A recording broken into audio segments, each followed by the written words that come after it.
ئێوارەتان باش هەموو لایەک بەخێر بێن. زۆر خۆشحاڵین ئەمڕۆ کە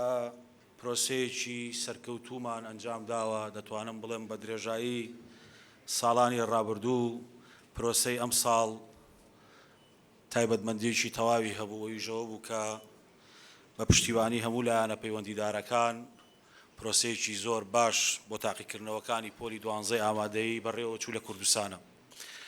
سوپاس بۆ جەنابی سەرۆکی حکوومەتی هەرێمی کوردستان کە بە فەرمانێکی بەڕێزیان لایەنە پەیوەندیدارەکانی ڕاستپارت کە بڕیاری کۆبوونەوەی ئەنجومەنی وەزیران بوو بۆ ئەوەی کە هەماهەنگی لەگەڵ وەزارەتی پەروەردە بکەن و سوپاسی بەڕێزی شانەکەین کە هەموو ساڵێک پاڵپشتی دارایی پێشکەشی ئەو قوتابیانەکە کە لە شنگالەوە دێنە پارێزگای دووهۆک بۆ تاقیکردنەوەکان. سوپاس بۆ وەزارەتی ناوخۆی حکوومەتی هەرێمی کوردستان، سوپاس بۆ تەواوی دەستگا ئەمنیەکان لە برایانی ئاسایش، پۆلیس، زێرەڤانی، بەرگری، فریاکەوتن، هەموو ئەو بەڕێزانی کە پێمانەوە ماندوو بوون. سوپاس بۆ وەزارەتی کارەبا و سوپاس بۆ وەزارەتی گواستنەوە گەیاندن و هەروها بۆ وەزارەتی خوێندنی باڵا ئەو لایەنە معنیانە بوون کە هاوکاریان کردوین. دیارە مەبەستم لە ناوی هێنانی ئەو وەزارەتانە هەموو هەیکەلە ئیداریەکانیانە لە پارێزگا و لە ئیدارە سەربەخۆکان کە لەسەر ئاسی پارێزگا و ئیدارە سەربەخۆکان هاوکارمان بوون. پرۆسەی تاقیکردنەوەکانی ئەم ساڵ بە شێوەیەکی زۆر باش، زۆر شەفاف بەڕێوە چوو کە جێگەی دڵخۆشی هەموو لایەکمان بوو. سوپاس بۆ لیژنەی باڵای تاقیکردنەوە گشتیەکان لە سەرۆکی لیژنە بۆ جێگران، بۆ بەڕێوەبەر، بۆ بڕیاردەر، بۆ هەموو بەڕێزانەی کە ڕۆڵی گرنگیان هەبوو. سوپاس بۆ بەڕێوەبەری گشتی پەروەردەی پارێزگا و ئیدارە سەربەخۆکان، بۆ بەڕێوەبەری پەروەردەی قەزا، بۆ بەڕێوەبەری شراف و هەروەها بۆ سەرپەرشتیاران، بۆ بەڕێوەبەری هۆڵەکان و یاریدەرەکان و مامۆسایان و چاودێر و کارگوزارەکان کە زیاتر لە 20,000 مامۆستا و سەرپەرشتیار و کارگوزار لەم پرۆسەکەیان بە سەرکەوتوی ئەنجامدا. سەرکەوتنی پرۆسەکە سەرکەوتنی مامۆسایان بوو، سەرکەوتنی ئیرادەی ئەوان بوو، سەرکەوتنیان بوو لە جێبەجێکردنی ڕێنمایەکان. ئێمە لە وەزارەتی پەروەردە پاڵپشت و هاوکاریان بووین، بەڵام ئینجازی سەرەکی ئەم پرۆسەیە بۆ مامۆسا عەزیزەکانمان، بۆ سەرپەرشتیارەکانمان دەگەڕێتەوە. ڕۆڵێکی زۆر دیار و بەرچاویان هەبوو و ئەم ساڵیش تایبەتمەندی خۆی هەبوو. وێڕایەوەی کە لە سەرەتاوە بابەتی بایکۆت ڕوبەڕووی وەزارەتی پەروەردە کرایەوە و نە ئارامی بۆ خوێندن دروست بوو، بەڵام ئێمە لە وەزارەتی پەروەردە و لە ئەنجومەنی وەزارەتی پەروەردە زۆر بەرپرسانە مامەڵەمان کرد بۆی کە منداڵانی کوردستان، قوتابیانی کوردستان لە هەموو پارێزگا و لە ئیدارە سەربەخۆکان یەک تاقیکردنەوە لە یەک کاتا بکەن. هەچەندە تاقیکردنەوەکانی ئەم ساڵ کەوتە وەرزی گەرماوە، بەڵام لە خەمخۆری و لەسەر بنەمای دەوڵەتداری و حکومەتداری ئێمە هەموو قوتابیان بە قوتابی خۆمان نەزانین لە وەزارەتی پەروەردە، بۆیە ئەو میکانیزمەمان گرتە بەر کە بتوانین تاقیکردنەوەکان کەمێک تەئجیل بکەین و دە لە سەتی پرۆگرامەکانی خوێندنیشیان بۆ کەم بکەینەوە، بۆیە هەمویان پێکەوە و لە یەک کات و لە یەک سات بە شێوازێکی دادپەروەرانە تاقیکردنەوەکان ئەنجام بدەن. تاقیکردنەوەکانی ئەم ساڵ جێگەی ڕەزامەندی وەزارەتی پەروەردە بوو، ئەوەی کە پێمان کراوێ لە بەدیهێنانی دادپەروەری، لە بەدیهێنانی شەفافیت بۆ دایک و باوکی قوتابیەکان فراهەممان کردو و ئەنجاممان داوە. وەزارەتی پەروەردەی حکوومەتی هەرێمی کوردستان لەسەر ئاستی ڕۆژهەڵاتی ناوەڕاست جوانترین، شەفافترین، دادپەروەرارەترین پرۆسە بەڕێوە بە. ئەو وەرەقەی سۆمایی کە لەسەر شاشەکە هەیە، ئەگەر ڕاگەیاندنەکان فۆکەسی بخەنە سەر، هەموو قوتابیەک پاش ئەوەی کە ئیعلانی نەتیجە ئاکرێتەوە دەتوانێت سۆمای هەموو بابەتەکانی خۆی بەو شێوەیە ببینێ. ئەوەی کە لێرە هەیە سۆماکە وێنە، ناو، پەنجەمۆری ئەو قوتابیەی هەیە و ئیمزای ئەو قوتابیەی هەیە و وەڵامەکانی ئەو قوتابیەی هەیە کە وەڵامی داوەتەوە لە قاعەی ئیمتیحانیە، وەهی ئێمە نیە، خۆیەتی نامەی ئەعمالی خۆیەتی. ئەگەر لە ڕابردوو دایک و باوچێک گلەیی بکردە لەوەی کە دەرەجەکانی بەدڵی منداڵەکەی نەهاتۆتەوە یان جۆرێک لە جۆرەکان غەدری لێکرێ، ئێستا ئەمە لە کابینەی نوێم لە یەکەمین ساڵی دەست بەکار بوومانەوە لەسەر فەرمانی جەنابی سەرۆکی حکوومەتی هەرێمی کوردستان بودجەی بۆ دابین کردین کە ئەم سیستەمە دابمەزرێنین و ئەم سیستەمەمان دامەزران بۆ ئەوەی کە شەفافیت هەبێ، بۆ ئەوەی دادپەروەری هەبێ و هیچ قوتابیەک غەدری لێ نەکرێ. بۆیە ئەوەی کە دەیبینن هەموو داتای وەڵامی قوتابیەکە بە نمونە لێرە دانراوە، لە خواریشەوە وەڵامی نمونەیی دانراوە. ئەگەر قوتابیەک بۆ نمونە پرسیارێکی هەڵە کردبێ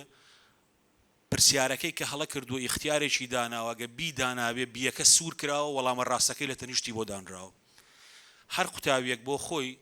ژمارەی ئەو سوورانەی کە هەیەی بیژمێرێتەوە دەتوانێت بزانێت کە چەندی هەڵە کردو و وەڵامی ڕاستی کۆنتترۆلی مرکزی وەزارەت چ وەڵامێکی بەڕاست داناوە بۆیە هەموو کەس وەکو چۆن ئەڵێ بە زمانێکی سادە بیڵم نامەی ئەعمالی خۆی بینێتەوە هەموو دایک و باوچێک دەتوانن وەرەقەی ئیمتیحانی منداڵەکان ببیننەوە بە دڵنیاییش پێتان ئەڵێم ڕەنگە زانیاریم نەبێت لەوەی کە ئایا لە جیهان ئەم سیستمە هەیە یان نییە بۆیە غەدر نەکەم بەڵام لە ڕۆژهەڵاتی ناوەڕاست ئێمە هەمانە و ئێمە ئەو دادپەروەریەمان بۆ خەڵک جێبەجێ کردووە و ئەو شەفافیەتە بۆیە هیچ گلەی یەک نەمێنێ نمرەی فلانە قوتابی دەستکاری ئەکرێ نمرەی فلانە قوتابی کەمە فلانە قوتابی زیادی بۆ دانراوە ئەوەی کە هەیە ئەو پەڕی بنەمای دادپەروەری و شەفافیەتە بۆیە شانازی بۆ سەرکەوتنەوەکەین و شانازیش بەوەکەین کە ئەو دادپەروەریەمان بۆ قوتابیان و بۆ خانەوادەکانیشان بەدیهێنەوە بەڕێزان بابەتێکی دیکە ئەوەیە لە ئێستادا وەزارەتی پەروەردە زۆر هەنگاوی جددیناوە بۆ خۆم بە شەخسی سەرپەرشتی ڕوبەڕووبوونەوەی هەموو ئەو باندانم کردووە کە لە ڕابردوو قوتابیان فریداوە بەدەیان کەسمان ڕوبەڕووی یاسا کردوێتەوە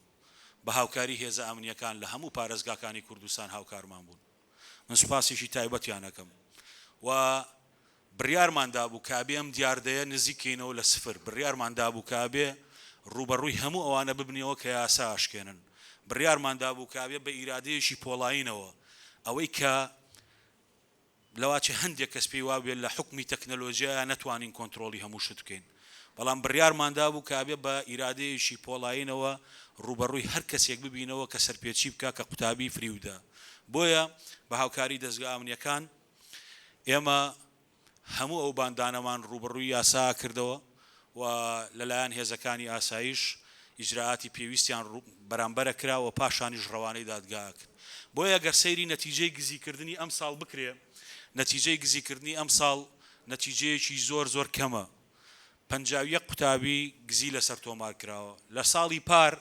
کە زۆر لە پرۆسی تاقیکردنەوەکان ڕازی بووین ئەم ژمارەیە زیاتر بوو لە 250 ئەگەر هەڵە نەبم بۆیە ئاستەکە زۆر زۆر داوەزیوە لە چەند ڕۆژی ڕابردوو راپۆرتێکیان بۆ ناردم هی دەوڵەتێک بوو لە ڕۆژهەڵاتی ناوەڕاست کە باز لەواکەن ئەو گرفتیان هەیە ناتوانن ڕوبەڕوو ببنەوە ئێمە بە هاوکاری دەستگا ئەمنیەکان بە هاوکاری تیمی تەکنیکی خۆمان کە سکیوریتی پرسیارەکانیان زۆر باش کردووە ئێمە توانیمانە ئەو کارە تا ئاستێکی زۆر باش دادپەروەری و شەفافیت بۆ قوتابیانی خۆمان داوینکن ڕێی تێ ناچێت پرسیارێک لە شوێنێک وێنەیەکی بژیرێ پاش چەند دقیقەیەکی کەم ئێمە نەزانین هیچ چ قوتابیەکە لە چه قاعەیەکە چێ سەرپەرشتیارێتی چێ بەڕێوەبەرێتی چێژ مامۆستای چاودێرێتی بۆیە هەموو ئەو ئیجراعاتانەمان ئەنجام داون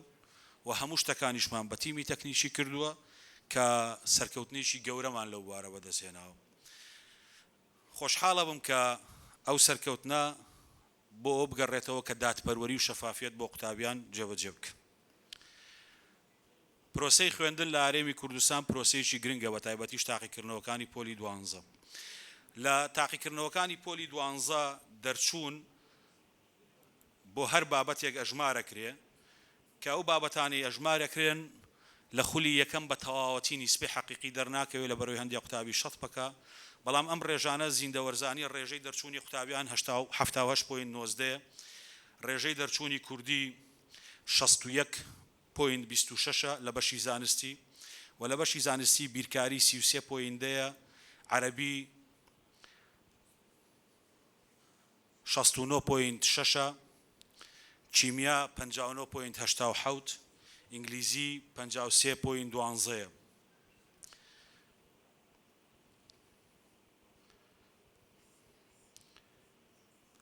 ڕێژەی دەرچوونی هەر بابەتێک لە سریانی 93.83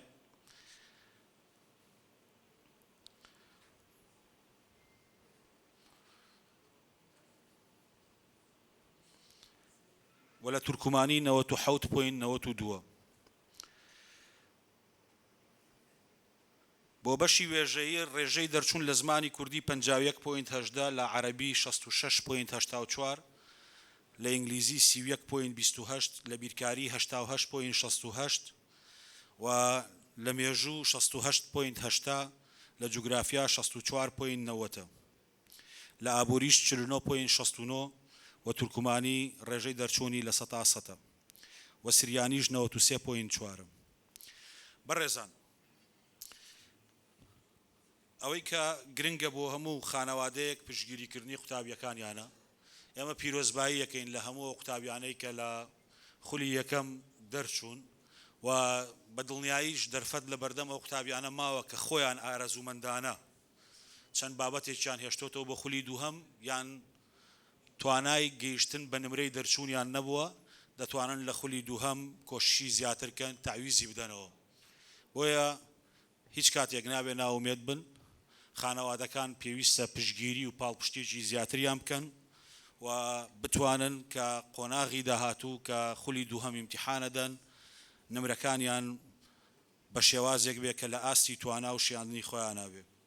لە هەرێمی کوردستان 4 قوتابی لە بەشی پیشەیی یەکەمە و 3 قوتابی لە بەشی زانستی و 1 قوتابیش لە بەشی وێژەی. 3 قوتابی لە سلێمانی لە بەشی زانستی یەکەمە و 1 قوتابیش لە وێژەی لە پارێزگای دوهۆک کە کۆنمرەیەکی زۆر بەرزی هێناوە مقارنەتەن بە ساڵانی ڕابردوو 10 ساڵی ڕابردووەگە مقارنەیەکی کۆنمرەکەی بەرزە و لە بەشی پیشەیش 4 قوتابی سیان لە پارێزگای سلێمانی و دانەیەک لە پارێزگای هەولێر لە یەکەمەکانن. و دەمەوێت تشێک بخەمە سەر ئەوەی کە هەموو قوتابیانەی کە لە سنووری سلێمانی ڕاپەڕین گەرمیان و هەڵەبجە لە ڕیزبەندی یەکەمەکانن، ئەوانن لەو قوتابخانانن کە ساڵنامەی وەزارەتی پەروەردەیان جێبەجێ کردووە و لە ڕۆژی 3/1/2024 ئیمتیحانی وەرزی یەکەمیان داوە و لە 14/4/2024 ئیمتیحانی وەرزی دووهەمیان داوە. ئامادەیی شەید ئارام لە کەلار پۆلی دوانزەیەکانی لە بایکۆتانە بۆ لە دەوام بووە. ئامادەیی ڕزگاری هەمان سیستمی جێبەجێ کردو. ئامادەیی ڕەنجین لە چەمچەماڵ لە ڕۆژی 3/1 ئیمتیحانی وەرزی یەکەمی کردو لە 14/4 وەکو وەزارەتی پەروەردە تاقیکردنەوەی خۆی کردووە. ئامادەیی شەید جەبار بە هەمان شێوە و ئامادەیی ڕەنجین لە سلێمانی بە هەمان شێوە و قوتابخانە ناحکومیەکانیش ئۆتۆماتیشی ئەوانیش هەمان سیستمی وەزارەتی پەروەردەیان جێبەجێ کردووە. لە سنووری ئیدارەی ڕاپەڕینیش هەردوو قوتابخانەکانی چێوەڕەش و هەروەها ئامادەیی سەنگەسەر لە بەڕێوەبەرایەتی پەروەردەی پشدەر ئامادەیی سەنگەسەرێکێک بۆ لەو ئامادانەی 1 ڕۆژیش ئامادە نەبوون بایکۆت بکەن. بۆیە پیرۆزباییەکی گەرم لە مامۆساکانیان لە خانەوادەی قوتابیەکانەکەم دەستخۆشیم بۆ بەڕێوەبەر و بۆ ستافی مامۆسایانیان هەبووە، وێڕای دۆخی ناخۆش، وێڕای نالەبواری بواری بەڕێوەچوونی پرۆسەی خوێندن لەو سنوورانە ئەو قوتابخانانە بوون کە ساڵنامەی وەزارەتی پەروەردەیان جێبەجێ کردووە لە تاقیکردنەوەکانی وەرزی یەکەم 3/1/2024 و لە تاقیکردنەوەکانی وەرزی دووهەم 14/4/2024 تاقیکردنەوەیان ئەنجام داوە. قوتابیە یەکەمەکانی پۆلی دوانزەی ئامادەیی ئاران لوقمان حەمە غەریب حەمە سەعید بەڕێوەبەرایەتی گشتی پەروەردەی سلێمانی بەڕێوەبەرایەتی پەروەردەی ڕۆژاوا دواناوەندی شەید جەباری نمونەیی کۆنمرەی 700 ڕێژەی 100.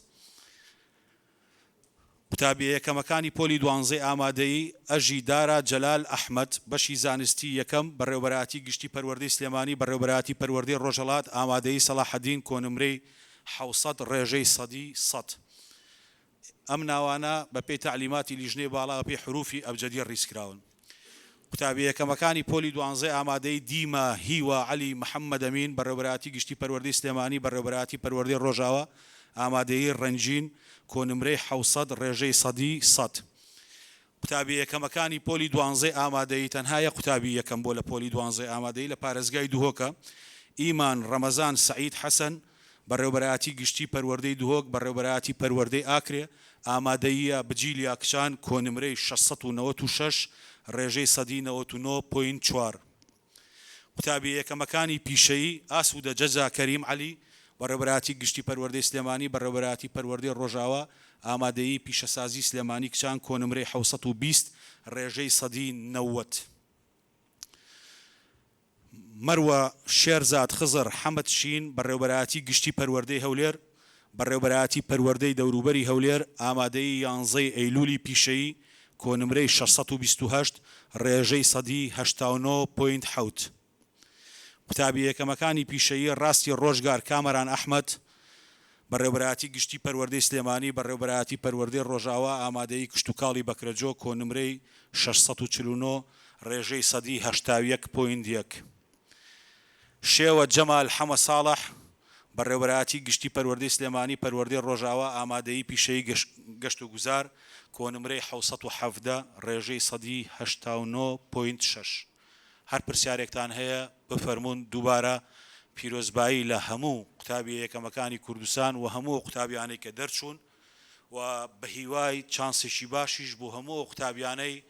کە لە خولی دووهەم ماون بۆ تاقیکردنەوە. فەرموو دانە بەسەر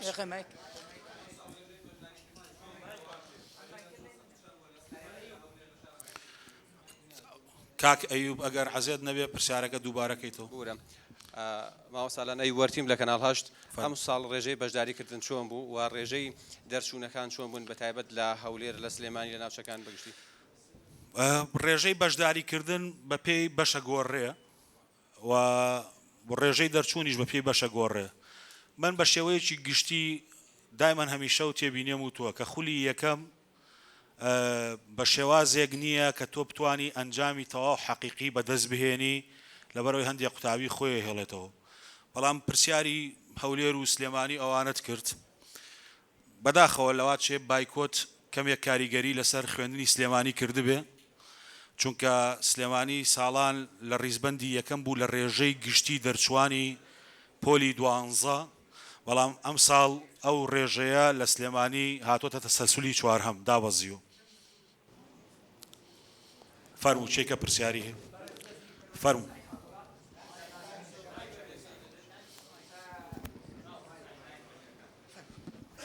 من سعید عەبدوڵڵام لە باسنیوزەوە. بەڕێز وەزیری پەروەردە پێتان وایە ئەم بایکۆتی کە ئەم ساڵ لە وەرزی خوێندنا بەڕێوەچ و بایکۆتێکی ئیداری بوو یان سیاسی بوو بە هەڵسەنگاندنی ئەوە بە تایبەتی دوای ڕاگەیاندنی ئەنجامەکان و دابەزینی ڕێژەی دەرچوون لەو سنوورانی کە بایکۆتی تێدا بوو؟ ئێمە هەموو منداڵی کوردستان لە زاخۆ تا گەرمیان بە منداڵی خۆمان نەزانین و وەکو یەک مامەڵەیان لەگەڵەکەی. بۆ ئێمە گرنگ نییە ئەگەر یەکەمی وێژەیی لە دوهۆک بێ لە پارێزگای دوهۆک بێ یان یەکەمی زانستی لە پارێزگای سلێمانی بێ ئەمانە هەمویان منداڵی ئەم وڵاتن و وەکو یەک مامەڵەیان لەگەڵەکەین و پێمان خۆشە ئاسی خوێندن لە هەموو شوێنەکانی کوردستان بە شێوەیەکی باش بەڕێوە بچێ. ئەگەر دیقەت بدەی ئەو بابەتی کە جەنابەت باسیەکەی دوو بەشە، جانبێک شتی دیکەیە جانبێکیش داواکردنی مافی مامۆسایانە، ئەو جانبێ شتی دیکەیە من نامێ بگەڕێمەوە سەری، بەڵام بە دڵنیایی کاریگەری لەسەر هەموو قوتابیەکەکە ئەگە قوتابیەک لە پۆلی یەکی بنەڕەتی بۆ ماوەی 8مان 9مان خوێن بێتی و قوتابیەکیش بە 2مان بخوێنێ کاریگەری لەسەرەکە. بەڵام ئەم کاریگەریە لە پۆلی 12 زۆر دەرناکەوێت چونکە ئەتوانم پێ بڵێم 70 تا 75% قوتابخانەکان لە پۆلی 12 ئامادەی لە سنووری ئەو پارێزگاوی دارە سەر بەخۆیانە دەوامیان کردو. بۆ نمونە قوتابخانەی شەید ئارام لە کەلار بەڕێوەبەری گشتی پەروەردەی گەرمیان لێرەیە، پۆلی 12ەکانی دەوامیان کردو بەڵام پۆلی 10 و 11ەکانیان بایکۆت بوو. ئامادەی شەید جەبار لە سلێمانی دەوامی خۆیان کردو بەڵام لەوەی کە کێشەیان هەبوو. ئێمە قوتابخانەیەکی باشمان هەیە کۆلێژی ئەزمەر بۆ بەهرەداران لە سلێمانی، هەندێک لە قۆناغەکانی کە بایکۆتیان کردو بەڵام پۆلی 12 لە سیانزەینەوە بە سیستمی وەزارەتی پەروەردە ڕۆشتون و مامۆساکان و ئیدارەی قوتابخانەکە خوێندنیان بەردەوامی داوە. بۆیە لە ئاستەکانی دیکە ئەوەکرێ بۆ تەعویزکردنەوەی ئەو زیان و لێکەوتانەی لەسەر قوتابیانی پارێزگای سلێمانی هەڵەبجە ئیدارەی ڕاپەڕین و هەروەها ئیدارەی گەرمیان هەیە. پێرێ جەنابی سەرۆکی حکومەتی هەرێمی کوردستان ڕەزامەندی داوە بەوەی کە ئەو پێشنیارەی بەڕێوەبەرە گشتیەکانی پارێزگاکان کردویان لە ڕێگەی بەڕێز بەڕێوەبەری گشتی پەروەردەی سلێمانیەوە بۆ ئێمە نێررا کە بۆ ماوەی مانجێک خولی هاوینە بکرێتەوە. جەنابی سەرۆکی حکومەت زیاتر لە 2 ملیار و 272 ملیۆن و 300 هزار ڕقەمەکە دقیقە 2 ملیار و 272 ملیۆن و 300 هزار دیناری تەرخان کردووە، ڕەزامەندی داوە کە خولی هاوینە لەو سنوورانە بکرێتەوە و مامۆسایان لە چوارچێوەی ئەو سیستەمەی کە بەڕێزان بەڕێوەبەری گشتیەکان بۆ ئێمە ناردووە پاداشت بکرێن بۆ ئەوەی کە بتوانن منداڵانی ئەوێ تەقوی تواناکانیان بکەن بتوانین بەشێک لە کاریگەریەکانی ئەو بایکۆتە لە سەریان کەم بێتەوە. فەرموو. جەنابی وەزیر نەبەز ڕەشادم لە بوار من پرسیارم لەسەرەوەیە کە چارەنووسی سەرپەرشتاری یەدەکان چی بەسەرهات لە کاتێک دەکا جارێ ئەو بابەتە ماوە لە وەزارەتی پەروەردە هەبێت تا میلاک پڕ نەکەینەوە هەموو شتەکانمان تاوە نەبێت ناتوانین بڕیارێک بدەین یەکسەر ڕەفز نەبیتەوە بڕیارەکە ڕەفز نەبیتەوە کە ئەوانە تا 3 ساڵ مافیان هەیە بە پێی فەرمانی وەزاری. هیچ بەڕێزێکی دیکە پرسیاری نییە؟ فەرموو. لەو شا پرسیارەکەمەوەی هیچ باندێکی خۆپێک گیراون و ڕووی یاساش چی بووە لەو گیراون لە سلێمانی و لاولێرش گیراون بەڵام ڕێژەی گزیکردن بەو ئیجراعاتانەی کە دەستگا ئەمنیەکان هاوکاری وەزارەتی پەروەردە بوون ڕێژەی گزیکردن زۆر دابەزیوە خولی یەکەم پەنجاویە گزی هەبووە دەکرێت لەو سلایدا ئەگەر کاک هەردی پێتان پیشان بدە ڕێژەی گزیکردن لە بەشی وێژەیی و لە پیشەیی یەک گزی هەبووە ڕێژەکە تا ئاسیشی زۆر داوەزیوە بە جۆرەیە و ئیجراعاتانەی کە کراون بەڕاستیش سەرکەوتنی یەکەمی ئەو پرۆسەیە مامۆستایانن سەرپەرشتیارەکانن ئێمە ڕۆڵێکی لۆجستیمان بینیوە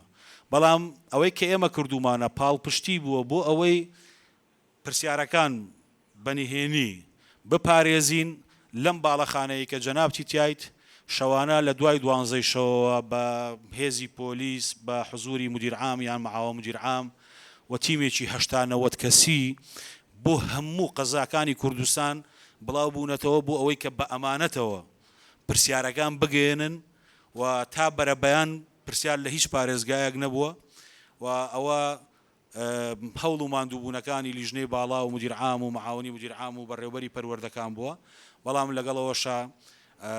بە شێوەیەکی زۆر باش مامۆستایان سەرپەرشتیاران چاودێری هۆڵەکان پرۆسەکەیان بەڕێوە بردووە ئیلتیزامێکی زۆر باشیان کردووە لە یادیشم نەچێت دەمەوێت سپاسی کۆمپانیای کۆڕەکتیلیکۆم کەم کە ئەوان تەحملی بڵاوکردنەوەی نەتایجەکانی پۆلی 12 سێڤەریان دابین کردووە و زیاتر لە 2200 مۆبایلیشیان کە بێ مواسەفاتە سیمکارتیان بۆ داناین بۆ ئەو مۆبایلانە بۆ ئەوەی کە هەر بەڕێوەبەرێکی هۆڵ ئەو سیمکارتانە بەکاربێنێ ئەوەش حەقی خۆیانە کە سپاس بکرێن بۆیە بیرمان نەچ خەبات فەرموو ڕۆژنا عالیم لە ڕۆژنامەی خەبات دەستان خۆش بێ بۆ ڕاگەاندنی ئەنجامەکان پرسیارەکەی من ئەوەیە بەپێی ئەو داتایانەی کە داتانە لە ڕێژەی دەرچوونی وانەکان بە شێوەیەکی گشتی نزمن کەواتە ئاستی دەرچوونی قوتابیان بە شێوەیەکی گشتی کەمە واتە لە 100 تا 25 بەپێی ئەوەی کە بینیمان چ مەسەلەن هیوایەک هەیە کە لە وەرزی دووەمە ئەم ڕێژەیە بەرز بێتەوە خۆ ئەگەر بگاتە 150 ئەمە هەر دیسان ڕێژەیەکی کەمە ئەتوانرێت لە وەرزی دووەمە ئەم ڕێژەیە بەرز بێتەوانێ ئەوە پرسیارێکی ترم ئەوەیە پرسیارە عەفوم کە بەس بە ڕۆشناخان وەڵامت دەمەوە ئەو پرسیارە بێت لە قوتابی بکەیت چونکە قوتابی تاقیکردنەوەدا ئەمە تاقیکردنەوە نادەین ئەمە یەک دوو خولی یەکەم ئێمە باسمان کرد سروشتی خولی یەکەم بەو جۆرێ ساڵی پار هەمان حاڵەتمان هەبووە بەڵام لە خولی دووهەمە نزیکی 39,000 قوتابی دەرچووە و ناوەکانیان نێراوە بۆ وەزارەتی خوێندنی باڵا پرسیاری دووەمت پرسیاری دوم ئەوە بوو پێش ڕاگەاندنی ئەنجامەکان ئێمە هەنێ ناومان لە سوۆسیال میدیا بینی کە بڵاو ببوونەوە عینازانم حەزەکەم وەڵامێکە بێ بۆچی پێش ئەوەی کە ئێوە ڕایگەێنن وەڵامەکان ناوەکان لە ناو سوۆسیال میدیا بڵاوە بێتەوە دەستان خۆش ئێمە ئاگامان لەوە نییە کە ناوەکان لە ناو سوۆسیال میدیا بڵاو بۆتەوە یعنی وەکو ناو بەس ئاگامان لەوە هەبوو کە دوو کەناڵ لە کاتژمێر 5 ئێوارە ئاماژەیان بەوەدا بوو کە سێ یەکەم لە سلێمانیە و دوان لە هەڵەبجێ و دوان لە ڕاپەڕینە و دوانیش لە گەرمیانە ئەمە دیارە لە ڕێگەی کەسێک لە ئەوانەی کە ئەو کارانەکەن لە پارێزگاکان یان نوێنەری ئەوان ممکنە هەواڵیان پێدرابێ بەڵام ئیجراعاتی پێویستیان بەرامبەر وەرگیراوە ئێمە بڕوامان بەو شارچێتیە نییە بڕیامان بەرجاکردنەوەی و سنوورانە نییە بڕوامان بەوەیە ئەو قوتابی لە زاخۆ لە گەرمیان یەکەمە بێ قوتابی ئەم وڵاتەی ئێمەیە و ئێمە دڵخۆشە بین هەموو قوتابیەکانمان ئاستێکی بەرزیان هەبێ اینجا چۆن میدیایەک مامەڵاکە لەگەڵ ئەو بابەتانە و چۆن تەوزیفێکی نادروستی بۆکە ئەوە کاری خۆیەتی بەڵام ئەو نوێنەرەی ئەو پارێزگایە کە لە کۆنتترۆل ئەگەر قسەیەکی لەگەڵ میدیایەکە کردبێ مەسەن پێش ڕاگەیاندنی ئەنجامەکان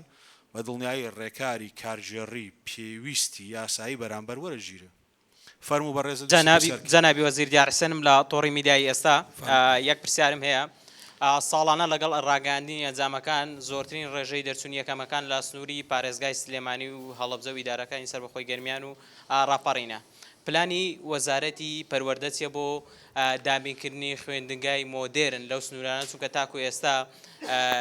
کەرتی پەروەردە لەو سنوورانە و لە خوێندنگاکان دووداوامی و سێداوامی لە ناو خوێندنگاکان هەیە. پلانتان چییە بۆ دروستکردنی خوێندنگای مۆدێرن لەو سنوورانە؟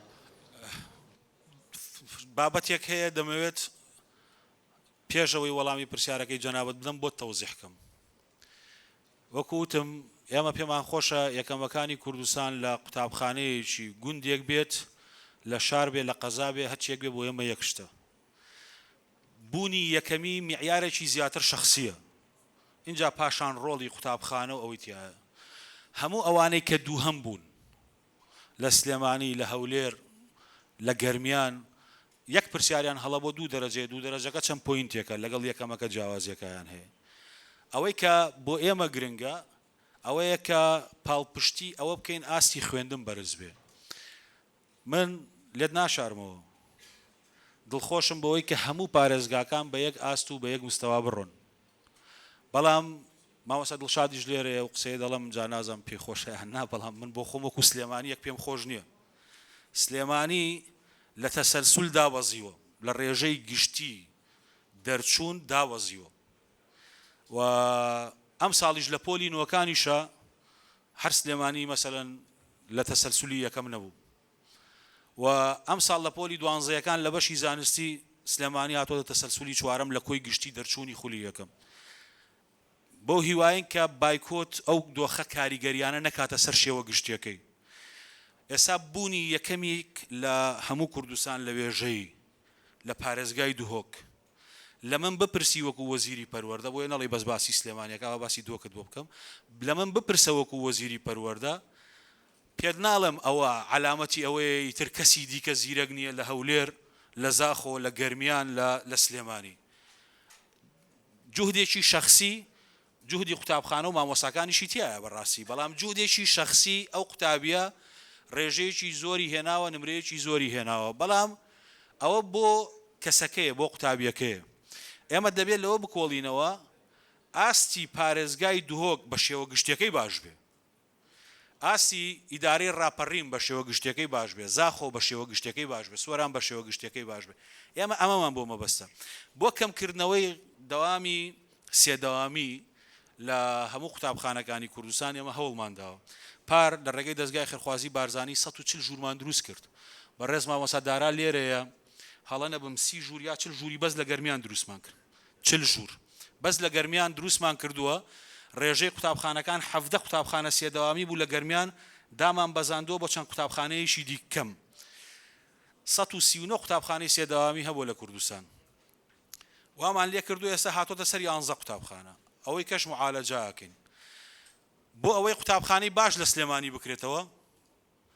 پێویستە من لەگەڵ جەنابی پارێزگاریش قسەم کردووە پێویستە ئەو پرۆژانێک کە لە سلێمانی هەن تەمویل بکرێن.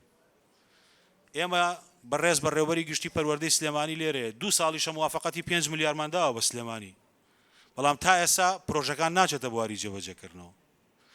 ئەوەی کە ئەرکە لەسەر ئێمە وەزارەتی پلاندانان وەزارەتی پەروەردە کردومانە بەڵام دەبێ و پارانەی بۆ خەرج بکرێ بە فعلی. بۆیە ئەو گرفتە بەعام لە هەموو کوردستان هەیە بەڵام چەندین پرۆژەش لە زۆر شار سەرپێ خراوەتەوە توانیمانە بۆی کە مەقاولەکە ڕازیکەین سلفەیەکی 40-50 ملیۆنی بدرێتێ. بۆیە من کتابم کردو و داواشم کردووە کە چەند قوتابخانەیەکمان ماوە لە سلێمانی بەشکم بتوانین ئەوانیش تەواوکەین. فەرموو. بەڕێز جەنابی وەزیر ئاری تەیفورم لە میدیای کێشەی خەڵک